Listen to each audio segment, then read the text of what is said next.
मतलब होता है कि किसी भी देश में सभी धर्म को मान्यता प्राप्त हो। समझे? बहुत सारे सभी धर्म मान्य कहने का मतलब बहुत सारे ऐसे धर्म है जो तुम जानती भी नहीं हो कि हिंदू, मुस्लिम, सिख, ईसाई सब सुनी हो ना। कोई पंजाबी गुरु गोविंद को मानता है, कोई क्रिश्चियन को मानता है, कोई अल्लाह को मानता है, कोई भगवान को मानता है, इधर राम जी, कृष्ण जी। तो सारे धर्म के लोग जब एक जगह रहेंगे उसको कहेंगे धर्मनिरपेक्ष राज्य। यानी भारत कैसा देश है? धर्मनिरपेक्ष राज्य है। और यहाँ पे कौन सा नियम चलता है? धर्मनिरपेक्षता। ये संविधान में लिखा हुआ है कि भारत में कैसा राज्य चलेगा? धर्मनिरपेक्षता। भारतीय संविधान सभी को अपने धार्मिक विश्वासों और तौर तरीकों अपनाने की पूरी छूट देता है। धर्मनिरपेक्षता का मतलब समझ में आ गया कि सब लोग रह सकता, कोई किसी को रोक नहीं सकता है। ये अपने मन से हुआ कि संविधान में लिखा गया है। संविधान में लिखा गया है कि भारत में सभी धर्म के लोग रह सकते हैं और सबको अपना अपना धर्म को अपनाने का छूट है और कोई किसी को जबरदस्ती नहीं कर सकता। लेकिन जबरदस्ती करता है तो फिर उस पर उल्लंघन का केस बनता है और वो अलग बात है। देखो, नियम करता है, लोग नहीं अपनाते हैं, वो अलग मैटर है, लेकिन नियम नियम है। समझ गए? तो भारतीय राज ने धर्म और राज की शक्ति को एक दूसरे से अलग रखने की रणनीति अपनाई। धर्म और राज्य अलग अलग चीज है। एक राज्य जो है, जैसे एक प्रधानमंत्री अगर वो हिंदू धर्म का है तो वो क्या करेंगे? वो अपने धर्म को थोड़े छोड़ेंगे नहीं। इंसान के थोड़ी, एक इंसान के होने के नाते वो अगर हिंदू धर्म के हैं तो वो अपना पूजा पाठ करेंगे ही। लेकिन अगर वो प्रधानमंत्री बन गए हैं, उनके पास पावर आ गया है, तो वो इसका मतलब नहीं है कि अपने ही धर्म को अपनाने के लिए पूरे देश को बोलेंगे। समझी? हाँ, वो किसी भी धर्म के रहे प्रधानमंत्री, इससे मतलब नहीं है। वो पूरे देश को एक समझ के एक, अब किसी को विवश नहीं कर सकते। विवश मतलब किसी को जबरदस्ती नहीं कर सकते कि हम प्रधानमंत्री हैं, आप मेरा बात मानिए। ठीक है? तो वही लिखा हुआ है कि जब भारतीय राज्य में राज्य को अलग रख दिया गया, धर्म को अलग, दोनों को मिलाया नहीं गया है। एक देश में बहुत सारे धर्म हो सकते हैं। ठीक है? समझ में आया?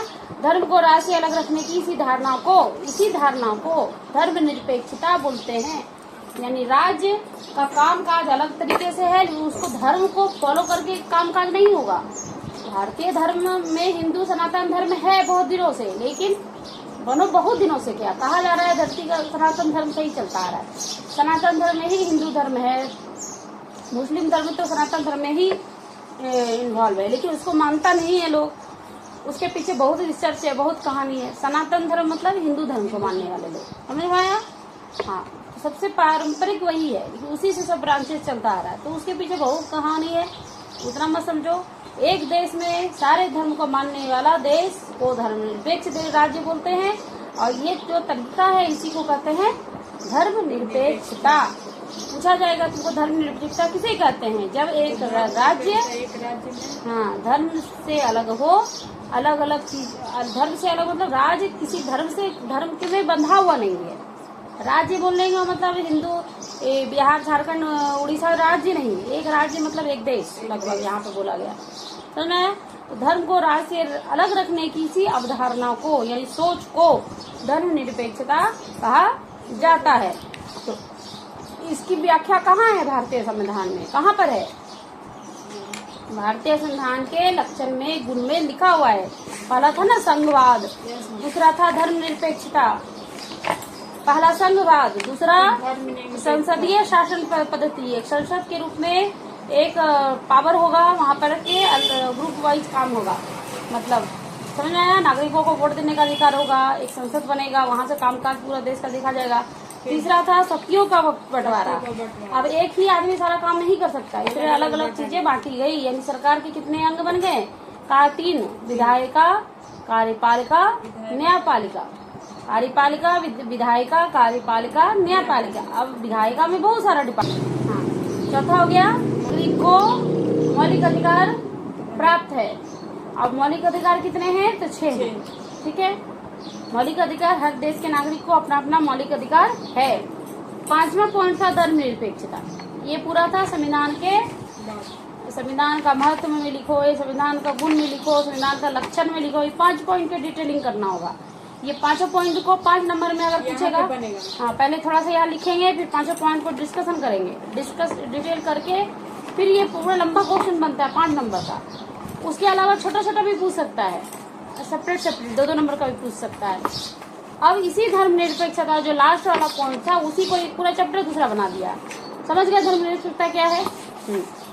अब कह रहा है धर्म को राज्य से अलग करना महत्वपूर्ण क्यों? हाँ, बहुत महत्वपूर्ण है। अगर एक राज्य को बोलेगा नहीं यही धर्म मानिए, अगर एक ही देश में बहुत सारे धर्म के लोग रह रहे हैं, बहुत सारे धर्म हैं, अगर वो एक ही धर्म को फॉलो करेगा तो बहुत दिक्कत हो जाएगा देश को चलाने में, किसी चीज को। अब वही बात है ना, जैसे हम लोग को 4 बच्चे होते हैं, अब एक ही बच्चा के हिसाब से नहीं चल सकते, तो कैसे चलेगा? घर का माहौल क्या होगा सोच के देखो। चारों अलग अलग तरह के हैं, तो उस माँ बाप को क्या करना है? एक न्यूट्रल होके सबको देख के लेके चलना है। उसी तरह से देश में धर्म को अलग करके ही चलना पड़ेगा। राज्य को मानना सबको है, मनवाना सबको है, लेकिन प्रेशर नहीं करना है। राज्य और धर्म की चीजों को अलग करना है। राज्य धर्म से भी ऊपर है।